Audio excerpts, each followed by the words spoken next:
Hello YouTube, Liverpool Fan in Japan here, the Miyazaki Man Si. That was an eventful weekend, but that could also prove to be a title decider, and here's why. Bournemouth absolutely give as good as they get. Midas Kerkez, what a player. He's got a little nasty trick in him. He's like a younger Robbo in that regard, and with big brother Domi Schlobbers on his back as well. Great performance from the Hungarians overall. Speaking of which, Dominik Szoboszlai could be one of the very, very best players in the world if Dominique stopped getting tackled by Szoboszlai every now and again, because literally he was tripping himself up. He was tackling himself. He was jinking shadows, chasing ghosts.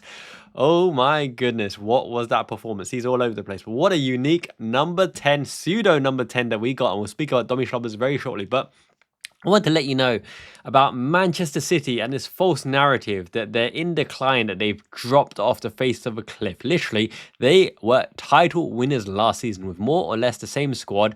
One player, Rodri, out, and they absolutely...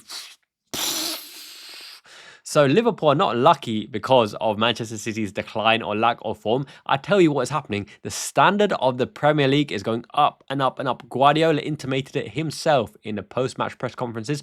Teams are no longer scared of Manchester City, not just sitting in a low block, staying back, giving Manchester City the dominance in possession and begging them to break them down over the 90 minutes plus. Literally, they're going toe-to-toe and saying, Man City, you ain't all that. Without Rodri, you ain't scary. Even with Rodri, you ain't scary. We're going for the throat, going for you, boys. And Bournemouth done them over. In fact, Bournemouth done Arsenal over as well. So this is why that win, in hindsight, over the weekend looks particularly impressive. Because I tell you why Liverpool are top of the league right now. It's not because Manchester City are faltering or injuries for Arsenal, all that kind of stuff. Teams are going toe-to-toe with big teams because that's how you end up getting the points. Put them under scrutiny and see if they can cope. And they're putting Liverpool under scrutiny. Bournemouth absolutely went toe-to-toe with Liverpool. Tried to attack. Milos Kerkez, Antoine Semenyo, cracking player, by the way, a constant threat. Someone we should definitely be looking at because he played forward, now drifted to the wing. And his speed, pace, and power on the shot is absolutely immense. But overall, David Brooks, everyone in that team is looking really, really good. Huijsen at the back as well. They have a lot of young talent that we should really be looking at, and that team has been built by Richard Hughes with Andoni Iraola at the helm, also recruited by Richard Hughes, leading them to good things. In fact, they are maybe on the cusp of breaking into the European places, so it looks very, very interesting. But once again, these teams are going for the teams, and Liverpool are finding ways to overcome, going toe-to-toe, mano-mano, fisticuffs, pow, really clashing and showing the quality. And end-to-end, Liverpool's willingness to fight the physical battles and getting the men behind the ball. You're not allowed to lose the ball and not get behind the ball and make a challenge unless you do it within 5 seconds. That is Slot's ironclad rule, and everyone, even Trent Alexander-Arnold, Virgil van Dijk, everyone is playing their part and believing in the philosophy. When Liverpool fight toe-to-toe, then you're looking at street balling, techers, pattern of play, getting that muscle memory in, competing 1v1, having your zone and traps to really turn over the ball, and Liverpool are doing it again and again. And you might think that Bournemouth got unlucky hitting the post at Semenyo, drag back against Trent, side on against Konate, still hitting a fantastic shot against the post. Alisson Becker's glorious save was a deflection from Gravenberch as well. Everyone is willing to fight, and those are the most exciting games when both teams have chances to win and going absolutely hell for leather to really open the scoring. How did Kluivert miss that open goal? He missed an identical one against Manchester City. I saw that on social media as well. Literally, when you have those pressure cooker moments, right, and when you get into the box, it's the decisive players that make a difference. And there's no one more decisive than Mo Salah. That shot, that bench shot against Kerkez, right? Kerkez played an amazing match, and yet Mo Salah just whips it casually as you like, lifts it into the top bins, top corner to seal the game 2-0. Fancy football captain, thank you very much. I already used my triple captain earlier. I should have tripled it on the double game week, is what it is. But I tell you what, fighting fire with fire, Cody Gakpo, physicality, that running just cannot be stopped. And when he tripped, was it by Brooks again? No complaints by Bournemouth. And when you look at it from the reverse angle that the Unex Japanese camera had it on, clear penalty. Absolutely clear penalty. No arguments from anyone, not even brought in the end game discussions. Clear penalty, right? And Mo Salah converts it. He always converts. Kepa Arrizabalaga. Our penalty record against Kepa is immense. Even Queeve Kelleher scores against Kepa Arrizabalaga until he balloons it over the bar. Good old Kepa. Yeah, so Bournemouth, give as good as they get. Really, really solid team. Really hard to beat away. will always have the chances. You don't ride on a piece of luck, you just convert your chances. And we converted our chances. We made a lot of chances, and they had some good saves as well. And we have the full squad available. Isn't it so beautiful to have the full squad available? Obviously, Trent is now out, but the rumours are it's not as bad as we think. And I like the fact that the fan base have turned over and said, oh, we need him back sooner. Hopefully he's good for the run-in. Because that shows you that we still care about Trent and appreciate him, even though after post-Man United match, there was a bit of a backlash against him. But we need him to win the biggest trophies. Conor Bradley is immense. But once again, having the whole squad is complementary to everyone. We have Joe Gomez, who couldn't even make the squad, on the bench, filling with his versatility across the whole back line and stepping to the six as well. And Chiesa couldn't even make the match, but he played 90 minutes as well. So we're building up the fitness. It's good to see that Slot trusts him to give him those higher minutes now. Harvey Elliott as well, big game player to come on, as is Wataru Endo being trusted as well to lead, from the midfield and see out the results as well. This squad, I told you, second half of the season, Chiesa, Elliott, Endo, Conor Bradley, them four are the ones that will come on regularly to shore up the result or to get us the result if necessary. Elliott to help with the assist to get the goals. Curtis Jones came on. Cujo, Jonesy really, really played well. Obviously, that drop ball was a bit of brain fart right there. Jonesy. Oh, if they scored from that one. Anyway, digressing just a little bit. Safe pair of legs, winning the fouls, safe in possession, started to move up from one box. Calm composure in front of their D with about 4 players in front of him, slid over to Mo Salah. The rest is history. Across goal. Darwin Nunez is the new Dirk Kuyt, right? Dutch legend, Liverpool legend, predator, poacher, best defensive right wing in history. Dirk Kuyt, Grosh Kuyt, all of the defensive right midfielders, even Angelo to some extent, Rufete, Valencia, that kind of thing, right? I think Nunez has become a new player. He's not just about scoring goals. He is the Shinji Okazaki Dirk Kuyt of this team in the current iteration, where we don't rely on his goals. We rely on him to help us close out the game because he's a threat on the counter press, on the offensive transition. But his ability to track back, win the ball, sneak in, get the foot in and put us back on the front foot, that work ethic, that mentality, that unselfish nature, and the weighted ball over to Lucho on the left, his weighted ball from the right to Salah. He is really, really good at the undercut reverse ball, weighted ball to perfection. And that is an underestimated quality for someone who works hard and retains possession. No longer think of him, even though he has the qualities to play as counter-attacking, off the last shoulder, running behind poacher a la Fernando Torres, even though his finishing is not at the same level, although he has every finish in the book. His work ethic is invaluable for the team because when you turn over the possession for the opposition, it so much puts a mental strain on them for the fact that you've got this agent of chaos crunching at your ankles and knees, but winning the ball back clean for Liverpool to go in transition. He's from one end to the other again. Same as Curtis Jones. When you have players like Endo, Nunez, Jones, who come back, defensive transition, win the ball back and traverse to the other end of the pitch. Wow, you've just played 80-odd, 70-odd minutes against Liverpool's first team like Szoboszlai, who is absolutely dominant in terms of physicality and off-the-ball attributes. McAllister, who's rugged, gives away a lot of cheap fouls, by the way, is always in a war zone, but he's a hard ginger nut, so ginger nut biscuits don't crumble under that milky tea. They're fighters, right? They're fighters. They're Gravenberg as well, with a Vine Whip, Bulbasaur, Venusaur, Whiplash, ankle, prodding toe tackles as well.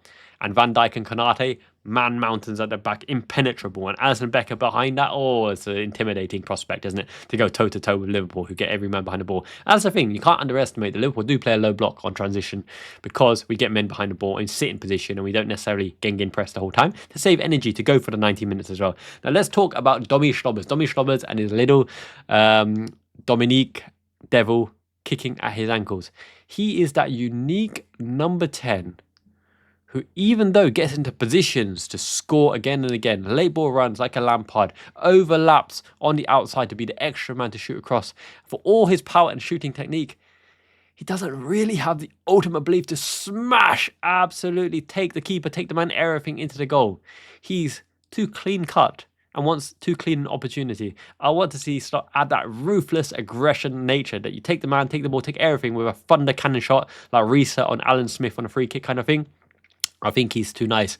I think he's generally a nice guy, Domi Schlobbers, and he needs that mean streak in him. But he has everything to be a world-class number 10 because it's almost like a Dirk Kuyt on the 10 position. Defensive monster, body into midfield, body into the 6, forming a flat 3 in the 6th line when they try to transition through the middle parts to find the number 10s or Mazzala players, but also his ability to bomb up, to give an overlap to Mo Salah, to cover the right half space when Trent underlaps into the 10 position, to be the furthest forward to give Mo Salah the space to cut inside, to be the secondary striker of the top striker, Lucho Diaz or Cody Gakpo, whichever else is there, to be an extra man on the pivot as well, to contribute to the build-up play. Dominic Szoboszlai is everywhere. He is almost like an N'Golo Kante.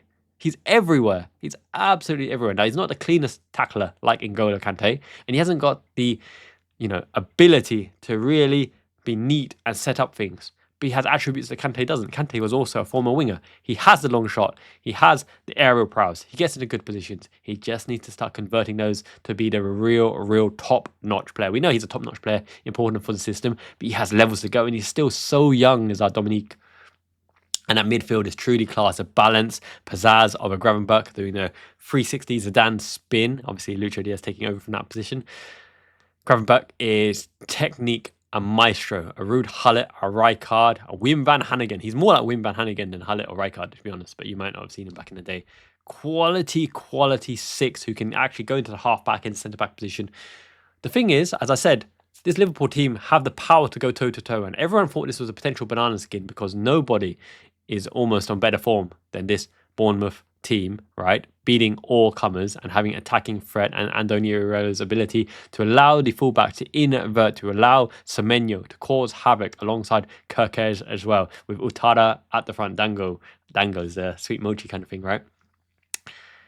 Yeah, it's a really good win. Every way you cut it is a top-notch win. And even though Arsenal spanked Man City, everyone spanks Man City these days, the goal difference is still hugely in Liverpool's favour.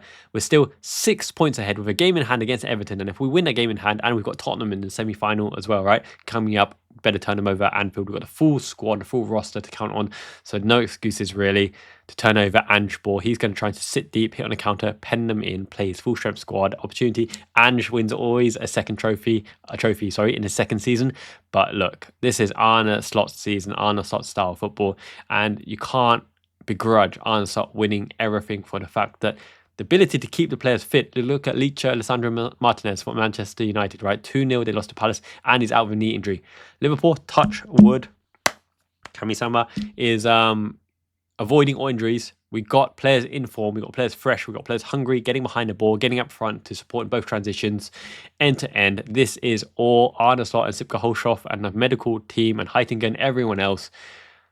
They're doing the right things, controlling, dominating football. But even when you can't dominate against a team who are attacking you with threat, you go toe-to-toe, shoulder-to-shoulder, argy-bargy, fight them with your quality. And when you push comes to shove, it's about big game players, and there's no bigger game player than Mo Salah, and that shows the difference in quality. Cody Gakpo, for all his quiet nature on the left-hand side, his physical running is always a constant threat. When you've got Cody Gakpo darting in from diagonals, Lucho Diaz stitching and connecting play. You play Lucho Diaz there for the fact that he is the most mobile of the Jota, Nunez, Diaz, triumphant forward line, and he can connect the play, and he's a pest, right? And it demoralizes the opposition when you work so hard to get the ball back, and then Liverpool work just as hard to retain the ball back, and then you've got players who are really good at keep ball. Gravenberch, McAllister, Lucho Diaz, Cody Gakpo's driving runs, Mo Salah in the half space, always constant threat when he's got the outside of foot Travella as well.